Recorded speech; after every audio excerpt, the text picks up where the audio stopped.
Esse cara aqui é muito famoso também, e eu achei interessante trazer aqui, porque ele é. A gente está falando do Miguelzinho ali, a gente está falando de direito canônico, tal, aquelas coisas todas lá. Procedimento, juiz, regra, que a gente está vivendo essa crise aí crise de Xandaré. O esfíncter suado é o do Xandaré. Pra gente está sendo uma alegria. Mas aqui é um outro caso que, por um acaso, a efeméride também traz como um 13 de agosto de 1624, quando o rei Luís XIII nomeia o cardeal Richelieu como primeiro-ministro. Aí acontece um monte de coisa a partir dessa nomeação, ao ponto do cara ficar famoso na história. Famoso por conta desse modo Xandaré de ser. Que coisa, que coincidência, né?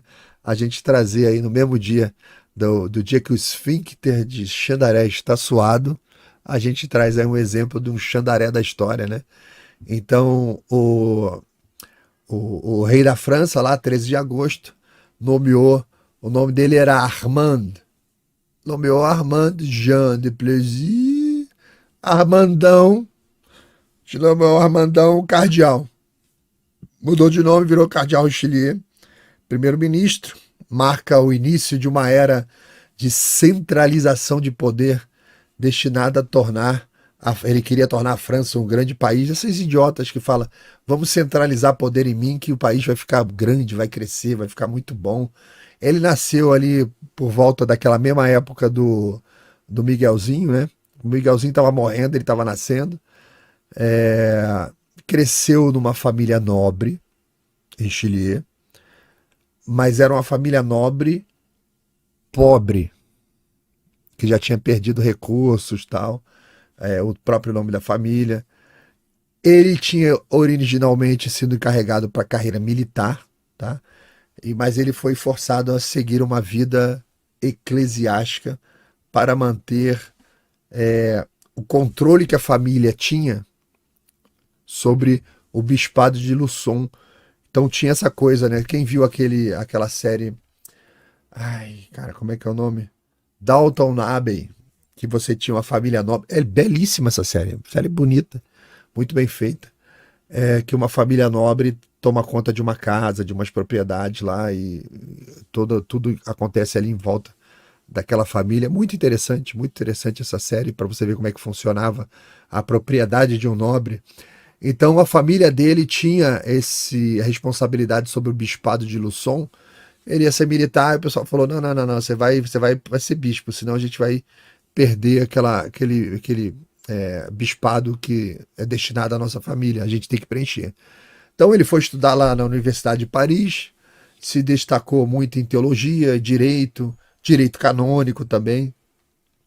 Por volta do ano de 1600, ali, 1610, ele tinha uns 22 anos de idade e tornou-se bispo de Luçon, lá da onde a família dele tinha responsabilidade. Mas ele mostrava desde cedo uma tremenda habilidade política, que logo chamaria a atenção da corte francesa. No início, o Richelieu serviu a rainha-mãe, Maria de Médici, quem nunca ouviu falar, Dona Maria, servia a Dona Maria, era secretário da rainha de Médici, e a habilidade diplomática que ele tinha para negociações de paz, negociações comerciais, negociações de contrato.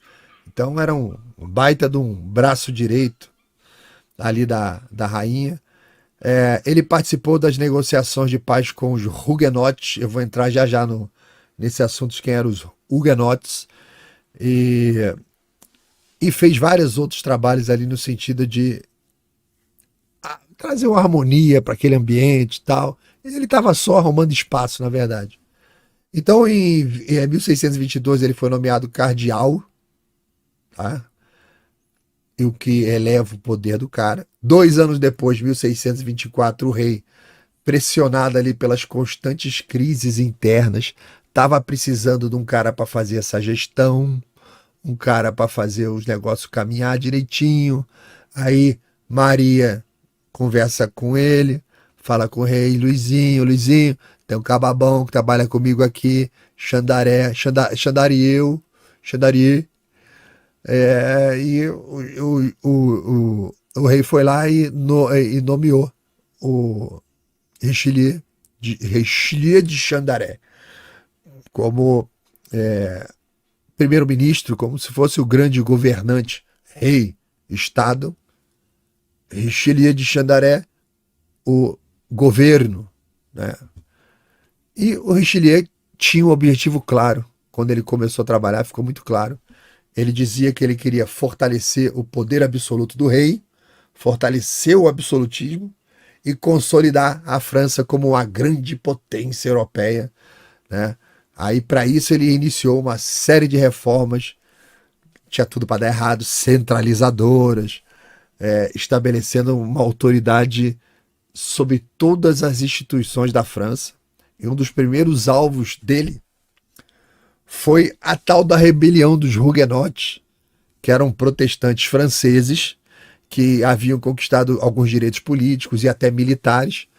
E o que o Richelieu fez? Vamos negociar porra nenhuma. Ele cercou a cidade lá, fez um cerco militar na cidade. Eu tenho uma imagem aqui do cerco ali. Cadê? Aqui, ó. Tem um quadro bonito do cerco.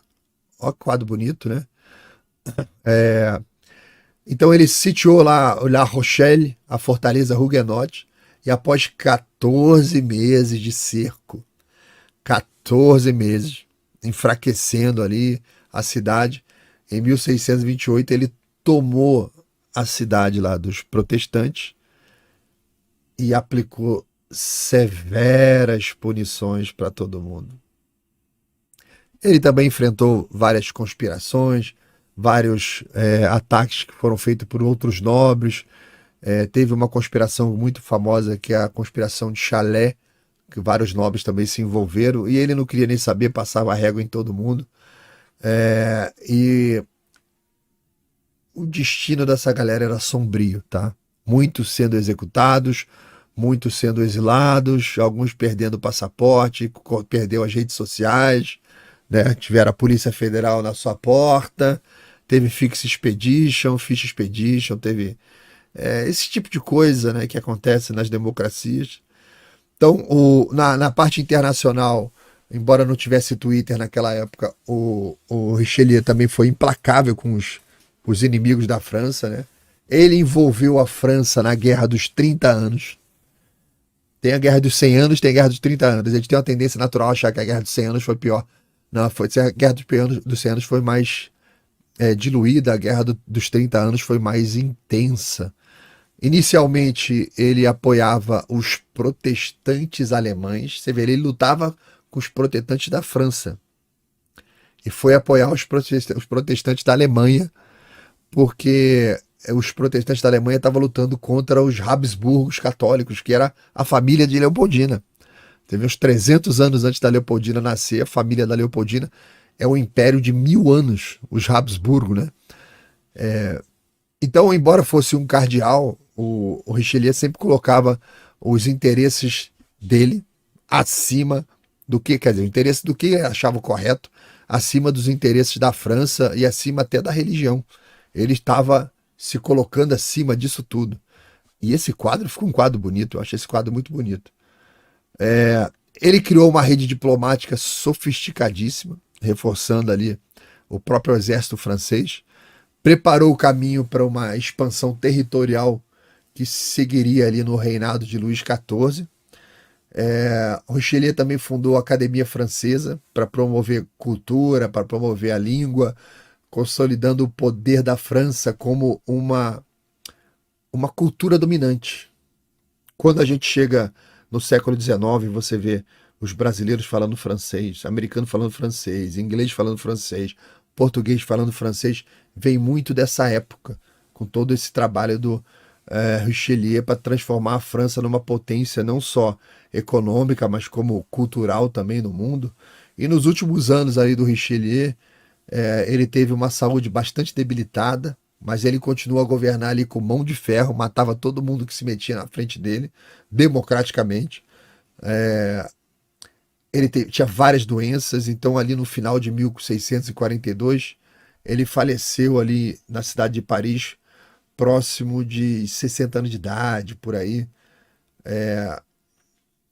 Então, falando ali sobre as crueldades que ele fez lá com os huguenotes, com os outros inimigos da França, são vários os relatos, são vários os registros que fizeram com que ele fosse conhecido como uma pessoa muito autoritária, muito má, meio psicopata.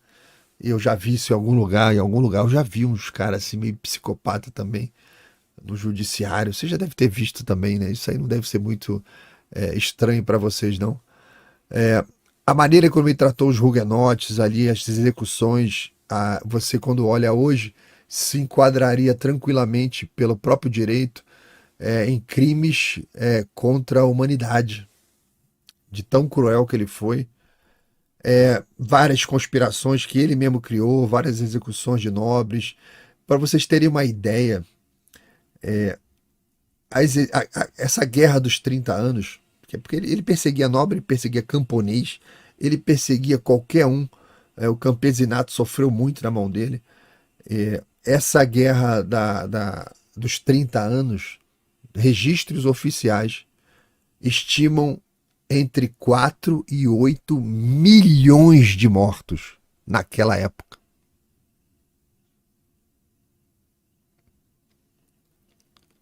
Entre 4 e 8 milhões de mortos, tá? Esse número inclui a galera que morreu de combate direto, a galera que morreu por fome, a galera que morreu com doença e outras condições decorrentes do conflito dos 30 anos. Tá? Em algumas regiões como a Alemanha, que foi o principal campo de batalha nessa guerra dos 30 anos, a população foi reduzida em 50% na guerra dos 30 anos, com a mãozinha lá do Richelieu. Então, essa escala de destruição e o alto número de mortes fazem com que essa guerra dos 30 anos seja um dos conflitos mais mortais da história da Europa. Só vai perder ali para a Segunda Guerra Mundial e um pouquinho da Primeira Guerra Mundial, se você olhar do contexto isolado. Você vê, morreu mais gente do que Verdun na Primeira Guerra, que já é um assombro. Você olhar o ossário de Verdun com 300 mil ossadas, 1.200.000 jovens mortos ali. Você já toma um assombro. Aí você fala, não, mas na Guerra dos 30 anos, lá no tempo do Richelieu, morreram 4 milhões, entre 4 e 8 milhões. Cara. Metade da população da Alemanha morreu. Guerra, fome e tal. Então, vejam o que acontece quando você coloca no poder um psicopata. Isso não incomoda o cara. Morreram 4 milhões de pessoas naquela ideia que você teve de expansão, de guerra, dos teus inimigos e tal. Morreram 4 a 8 milhões de pessoas, fome e tal. Não tá nem aí. Morreu tranquilo na cama dele lá em Paris. De hemorroida, explodiu, sei lá o que ele morreu. Esses psicopatas no poder. Tem livros sobre isso, né? Aquele ponerologia, né? Psicopatas no poder. Não estão nem aí. O pior é que a história, ela dá muito crédito aos psicopatas. Se você tiver uma história bonitinha, não entra. Não entra. Você vai falar do Richelieu, você vai falar de Napoleão, você vai falar esqueci o nome dele, como é que é o nome do mongol lá? Do Kublai Khan, vai falar do Khan, vai falar aqueles mongóis, né? Você só pega merda na história da humanidade aí, e são os grandes vultos que o pessoal escreve, faz vários livros. É uma merda, a humanidade é sempre a mesma coisa. E aí, você que chegou agora aqui no final do vídeo, cara, obrigado por chegar aqui, importante isso. Curte, compartilha, se inscreve no canal, entra no clube de assinantes, faz o que você puder aí para ajudar o palhaço a trazer mais notícia. Obrigado, tá? E bota no grupo da família, fala assim, olha o palhaço. E você também pode mandar dica, se você acha que tem alguma notícia que você queira ser comentada, é só me marcar nas redes sociais, procura aí Laudelino RJ, bota no Twitter, bota no Instagram, vai marcando aí que a gente traz e comenta aqui. Valeu, galera, um abraço e até a próxima.